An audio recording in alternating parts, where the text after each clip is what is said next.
Technically, Frederick Ferré is known as the leading exponent of constructive postmodernism. In the real world, what Dr. Ferré has done is create a beautiful philosophy which can help guide us through the 21st century. The meaning of life is finding beauty in the face of death. Finitude. Or creating it. It isn't Finding, creating, yes, creating. Because finding says to me, I got to go out and it's external. No, you're right. I take it back. Well, then go some more with... It should be creating, that I've said, but it's creating and leaving value, beauty, in the face of death. And the leaving of it is because it's going to be picked up by the next generation of beauty creators. Anything that you're able to create in the way of beauty, you hope will not be lost forever. Although if it is lost forever, then somebody else will have the joy of finding it maybe sometime later. So again, in terms of moving out into and creating and being a part of a creative universe, one becomes the shoulders on which the next, consider you the giant moving forward. Well, all of that has immense power, possibility, and immense power needs. It isn't free. It's not free. No, it's not free at all. We have to pay for it with the commitment of our finite resources of time and energy and whatever it is that we can scrape together to try to create that beauty.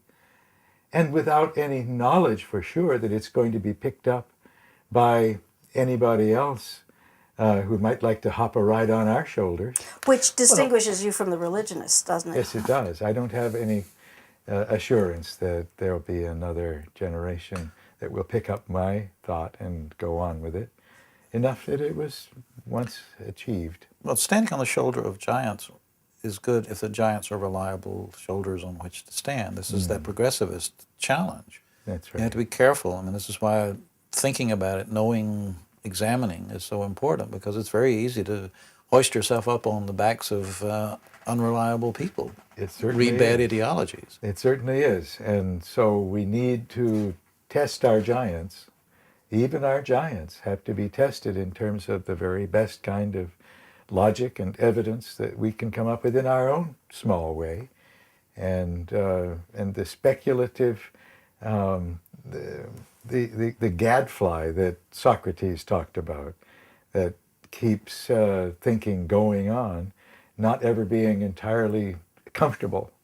I think that comfort is one of the enemies of kalogenesis. Of course, one wants to be able to get a pause from time to time, take a deep breath, but it's for the sake also of going on to the next.